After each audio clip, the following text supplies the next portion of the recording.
પદ્ધતિ નિયંત્રણને કારણે જ ઉત્તમ પદ્ધતિ કહી શકાય છે.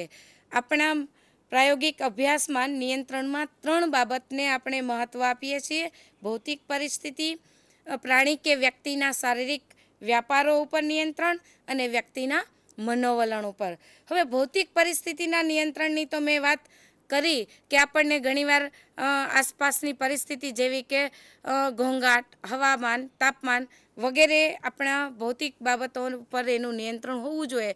જો નિયંત્રણ ન કરી શકતા હોય તો એ પરિસ્થિતિમાં આપણે પ્રયોગ કરી શકીએ. હવે પ્રાણી કે વ્યક્તિના શારીરિક મનોવ્યાપારને આપણે એવી રીતે નિયંત્રણ કરી શકીએ કે ખોરાકથી વંચિત રાખી શકીએ, અથવા તો એને પાણીથી વંચિત રાખી શકીએ, અથવા તો કેફી દ્રવ્યની અસર જો માપવી હોય તો એને કેફી દ્રવ્યયુક્ત કોઈપણ પદાર્થ આપીને એના વ્યાપારોને એ રીતે કાં તો ઉત્પન્ન કરી અથવા તો એને એનાથી દૂર રાખી, વંચિત રાખીને આપણે એના ઉપર નિયંત્રણ કરી શકીએ છીએ. વ્યક્તિના મનોવલણ ઉપરના નિયંત્રણને કઈ રીતે રાખી શકીએ એના વિશે આપણને ભાવનાબેન પણ ચર્ચા કરતા કહેશે. હવે આપણે જાણીએ છીએ કે મનોવિજ્ઞાનમાં જે પ્રયોગ થાય છે તે જીવંત વ્યક્તિ ઉપર કરવામાં આવે છે, અને ભૌતિક સાધનો ઉપરનું જે નિયંત્રણ છે એ સહેલું છે, પણ જીવંત વ્યક્તિ ઉપરનું નિયંત્રણ અઘરું છે. અને તેથી વ્યક્તિ ઉપર અથવા તો વ્યક્તિ સાથે એના મનોવલણો, પૂર્વગ્રહ બધાની અસર પ્રયોગ કરતી વખતે થતી હોય છે. તેથી પ્રયોગ કરતી વખતે વ્યક્તિના મનોવલણ ઉપર નિયંત્રણ ખાસ જરૂરી છે. તેથી માનવી જ્યારે પ્રયોગ કરે છે ત્યારે પ્રયોગ પ્રત્યે તેનું વલણ કેવું છે તે ખૂબ જ અગત્યની બાબત છે. જો વ્યક્તિ પ્રયોગ કરતા પહેલાં જ પ્રયોગ વિશેની કેટલીક બાબતોથી અજાણ હોય, અથવા તો એને હેતુ વિશેની ખ્યાલ આવી જાય, અથવા તો પહેલેથી જ એનામાં ગભરાહટ એટલે કે શારીરિક વ્યાપારો ઉપર એની અસર થાય, એના કેટલાક માનસિક વ્યાપારો એટલે કે એનામાં ભય પેદા થઈ જાય, આ બધી જ બાબતો એ વ્યક્તિના મનોવલણો સાથે સંકળાયેલી છે. તેથી વ્યક્તિનું વલણ કેવું છે એ બાબતો ખૂબ જરૂરી છે. તેથી આપણે પ્રયોગ કરતાં પહેલાં વ્યક્તિનું જે વલણ છે એ ખૂબ જ અગત્યની બાબત છે. વલણ કેળવવા માટે કઈ બાબતો પ્રત્યે ધ્યાન આપવું, કઈ સૂચનાઓ આપવી અને નિયંત્રણ કઈ રીતે સંપૂર્ણ બને તે માટેની ચર્ચા આપણને તરલિકાબેન કરશે. હવે મનોવલણ કેળવવા માટે સૌ પ્રથમ આપણે પ્રયોગ કરવા માટે પ્રયોગપાત્ર જો પ્રયોગશાળામાં આવે ભાવનાબેન, તો સૌ પ્રથમ પ્રયોગકર્તાએ પ્રયોગપાત્રને યોગ્ય સૂચના આપી એને યોગ્ય મનોવલણ કેળવવું જરૂરી છે. જો પ્રયોગશાળામાં પ્રયોગ કરતા પોતે પ્રયોગપાત્રને યોગ્ય સૂચના ન આપી શકે તો પ્રયોગ વિશેના જે પ્રતિભાવો છે એ પ્રતિભાવોની અસર પ્રયોગપાત્રના મનોવલણ ઉપર પડતી હોય છે. બીજું, આપણે સૂચનવસ્તાનો પ્રયોગ કરતા હોઈએ તો પ્રયોગપાત્રમાં એવું મનોવલણ કેળવાવું ન જોઈએ કે આજે હું તમને સૂચનવશ કરવાનો છું, અથવા તો માનસિક થાકનો પ્રયોગ કરવાના હો તો તમારે એવી સૂચના ના આપવી જોઈએ મનોવલણ કેળવવા માટે કે આજે આપણે માનસિક થાકનો પ્રયોગ કરવાનો છે. પણ આપણે પ્રયોગ કરતાએ પોતે સૂચના આપતી વખતે એવું ધ્યાન રાખવું પડે કે ભાઈ આજે આપણે એક સરસ મજાનું કામ કરવાનું છે, આપણે કેટલાક આવા શબ્દોને તમારે સાથે કામ કરવાનું છે, ગમત પડે એવું કામ છે, અને આ કામ તમે સારી રીતે કરી શકશો એ હું જાણું છું. એ રીતે પ્રયોગ કરતા પ્રયોગપાત્રને જો ઇમ્પ્રુવમેન્ટ આપે અથવા તો એને ફીડબેક આપે કે ભાઈ તમે સારી રીતે કામ કરશો તો એ ઉત્સુક બને છે. પરિણામે એના જે મનોવલણો નેગેટિવ હોય અથવા તો એને જે ડર હોય, ભય હોય એ પ્રયોગ કરતા પોતે દૂર કરી શકે છે ને યોગ્ય સૂચનાથી એ મનોવલણને કેળવી શકે છે. બીજું, મનોવલણ યોગ્ય રીતે કેળવ્યા પછી આપણે પ્રયોગનું બીજું લક્ષણ છે પુનરાવર્તન. તો પ્રયોગ એક એવી પ્રક્રિયા છે કે જેનું વારંવાર પુનરાવર્તન કરવામાં આવે, પ્રયત્નનું વારંવાર પુનરાવર્તન કરવામાં આવે તો આપણે શુદ્ધ પરિણામ પ્રાપ્ત કરી શકાય. હવે એકાદ વખત પ્રયત્ન કરવાથી ધારેલું પરિણામ પ્રાપ્ત ભાવનાબેન આપણે કરી શકતા નથી. તો ઈચ્છિત પરિણામ પ્રાપ્ત થાય ત્યાં સુધી આપણે પુનરાવર્તનનો ભાવનાબેન ઉપયોગ કરતા હોય છે. હવે ઈચ્છિત પરિણામ પ્રાપ્ત કરવા માટે વારંવારિતાને મનોવૈજ્ઞાનિક જીમ્મી પણ અગત્યનું ગણાવે છે, કારણ કે વારંવાર પુનરાવર્તન કરવાથી ઝીણામાં ઝીણી વિગતનું આપણે નિરીક્ષણ કરી શકીએ છીએ ભાવનાબેન. અને જેમ પુનરાવર્તન અગત્યનું ઘટક છે તેમ ભાવનાબેન પરિવર્તન પણ ઘટક છે. તો આપણા મિત્રોને તમે પરિવર્તન વિશેની વાત કરી શકશો. આપણે પુનરાવર્તન વિશે જે જોયું એ જ રીતે પરિવર્તન પણ પ્રયોગમાં અગત્યનું ઘટક છે. પરિવર્તન એટલે કે પ્રયોગ કરતાં જે પરિવર્ત્યમાં ફેરફાર કરે છે એને આપણે પરિવર્ત્ય કહીએ છીએ. તો વર્તનના નિર્ણાયક કારણો જાણવા અને સમજવા માટે કેટલીક વખત આપણે પરિવર્ત્યમાં ફેરફાર કરતા હોઈએ છીએ. અને નિયંત્રણની જેમ જ પ્રયોગ પદ્ધતિનું અગત્યનું ઘટક આપણે પરિવર્તનને કહી શકીએ છીએ. પરિવર્તન એટલે કે આપણે જે પરિવર્ત્યોમાં ફેરફાર કરીએ છીએ તેવા કેટલાક અગત્યના પરિવર્ત્યો જે મનોવૈજ્ઞાનિક પ્રયોગમાં ખાસ અગત્યના છે તેના વિશે હવે આપણે જોઈશું. તો પરિવર્ત્યો વિશે જે આપણે જોયું કે કોઈ પણ ઉદ્દીપક કે પરિવર્ત્યમાં ફેરફાર કરવામાં આવે છે તેને આપણે પરિવર્ત્ય કહીએ છીએ. આગળ જોઈએ તો પ્રાણી, પરિસ્થિતિ, પદાર્થ કે વસ્તુનું એવું વલણ કે જે પરિવર્તનશીલ હોય અને જેનું માપ શક્ય હોય તે બાબતને આપણે પરિવર્ત્ય કહીએ છીએ. પરિવર્ત્યના પ્રકારો વિશે આપણને તરલિકાબેન માહિતી આપશે. મનોવિજ્ઞાનમાં પરિવર્ત્યનું મહત્ત્વ મનોવિજ્ઞાનની પ્રયોગશાળામાં વિશેષ છે. સામાન્ય સમજૂતી આપું તો પરિવર્ત્યના ઘણા બધા પ્રકારો છે. ખાસ કરીને સ્વતંત્ર પરિવર્ત્ય અને અવલંબિત પરિવર્ત્ય. સ્વતંત્ર પરિવર્ત્યમાં ફેરફાર પ્રયોગ કરતા કરી શકે છે અને એ ફેરફારની અસર આપણે આધારિત પરિવર્ત્ય પર શું થાય છે એ મનોવિજ્ઞાનના પ્રયોગોમાં આપણે જોવાનું છે. હવે સ્વતંત્ર પરિવર્ત્ય બે પ્રકારના હોય છે. એક પ્રાયોગિક પરિવર્ત્યો અને બીજા નિયંત્રિત પરિવર્ત્યો. હવે જે નિયંત્રિત પરિવર્ત્યો છે એ 4 પ્રકારના છે. ખાસ કરીને ભૌતિક વાતાવરણના પરિવર્ત્યો, સાધન સામગ્રીના પરિવર્ત્યો, પ્રયોગકર્તાના પરિવર્ત્યો, વિધેયગત પરિવર્ત્યો. હવે જ્યારે પ્રયોગકર્તાના પરિવર્ત્યો છે એ પણ 2 પ્રકારના છે.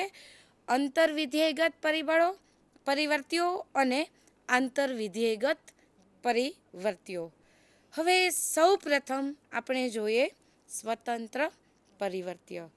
પ્રયોગના પરિણામ ઉપર અસર પહોંચાડી શકે તેવા સર્વ પરિવર્ત્યો જેમાં પ્રયોગ કરતા ફેરફાર કરી શકે તેમ હોય તે સર્વ પરિવર્ત્યને સ્વતંત્ર પરિવર્ત્ય તરીકે ભાવનાબેન ઓળખવામાં આવે છે.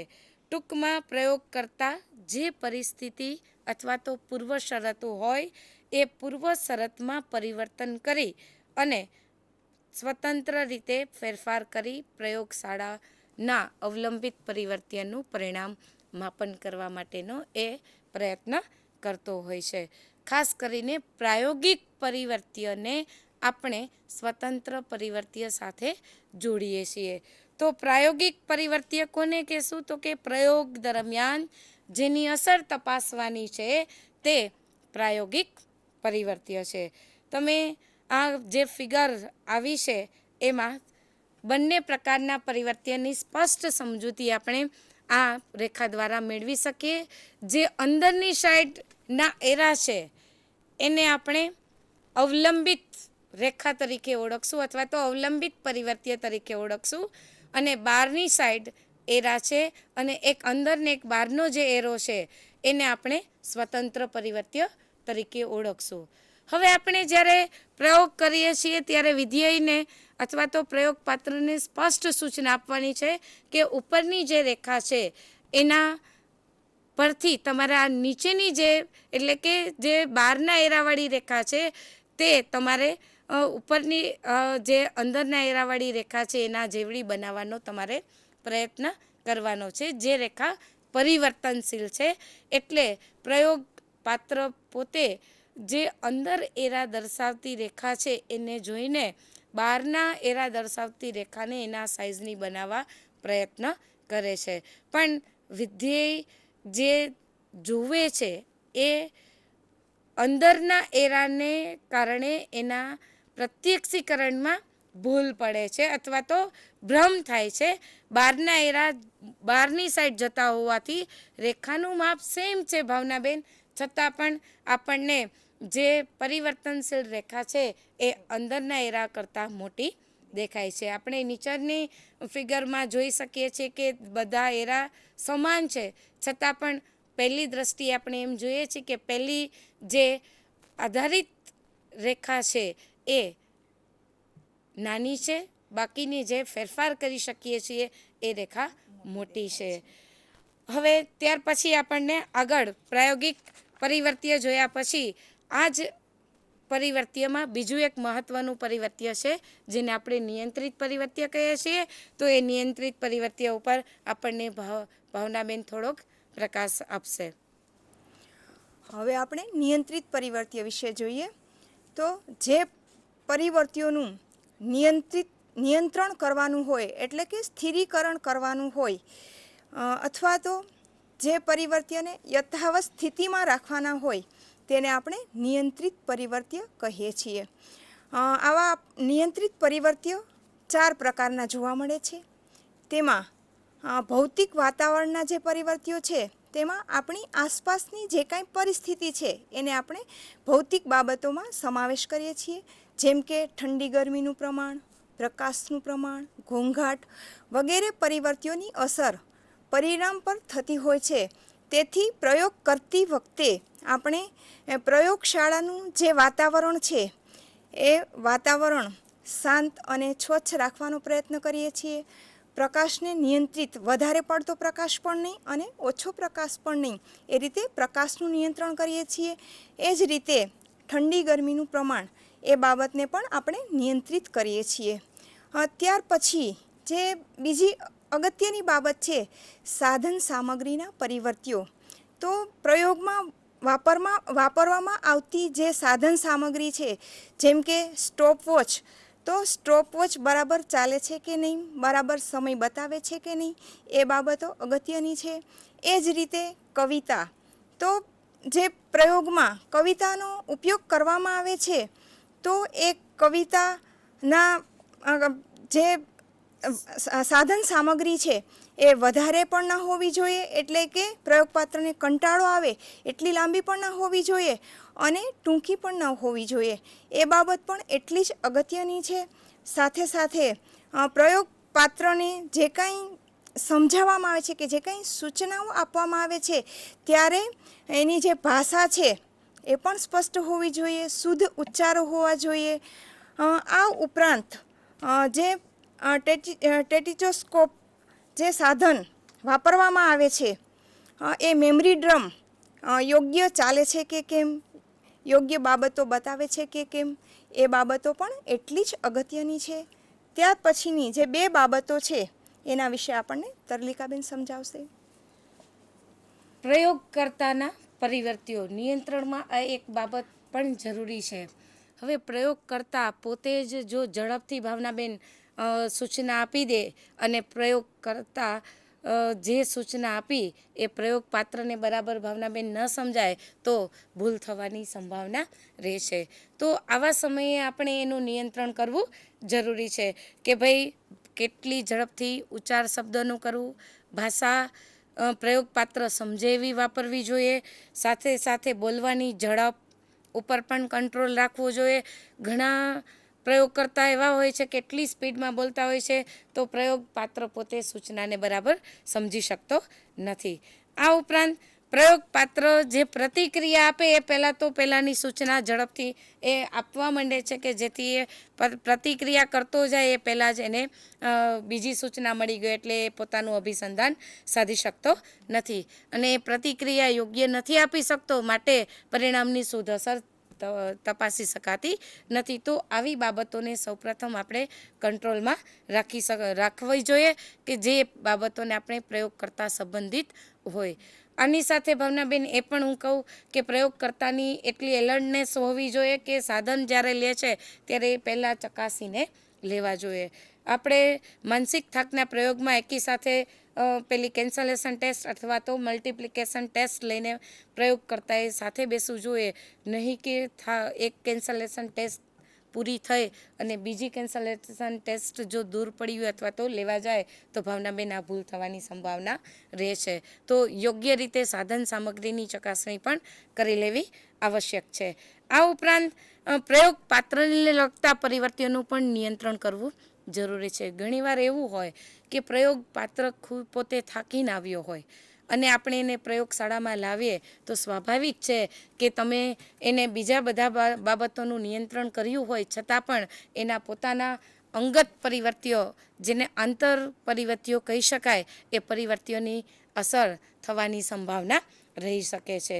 તો પ્રયોગપાત્ર થાકેલો હોય, એને કંટાળો આવતો હોય અથવા તો એ માનસિક રીતે તત્પર ન હોય તો યોગ્ય પ્રકારની સૂચના આપીને પ્રયોગપાત્રને આપણા પરિવર્તિઓને સંબંધિત નિયંત્રણમાં લાવી શકીએ છીએ. આ ઉપરાંત જુદા જુદા વિભાગોમાં જો કામ કરવાનું હોય તો એકના એક વિધ્યનો ઉપયોગ કરવાનો હોય ત્યારે એના યોગ્ય રીતે મનોવલણને કેળવીને ભાવનાબેન એને આગળના કાર્ય માટે પ્રેરવો પડે છે. કારણ કે એકનો એક વિધ્યેય જો આગળના કાર્યમાં ઉપયોગમાં લઈએ તો સ્વાભાવિક છે કે એને થાક કે કંટાળાની અનુભૂતિ આવી શકે. તો આવા સમયે એનો આપણે યોગ્ય રીતે મનોવલણ કેળવીને એને નિયંત્રણમાં લાવી શકીએ. હવે પ્રયોગનું આટલું નિયંત્રણ કર્યા પછી જ આપણે એની પ્રયત્નની શુદ્ધ અસર આપણે અવલંબિત પરિવર્તિઓ પર તપાસી શકીએ છીએ. હા મિત્રો, અહીંયા એક વાત ચોક્કસ કહું કે મનોવિજ્ઞાનના પ્રયોગો માનવીના વર્તન અથવા તો પ્રાણીના વર્તન ઉપર થતા હોય છે. તો માનવ વર્તનનો કે પ્રાણીના વર્તનનો અભ્યાસ કરવા જઈએ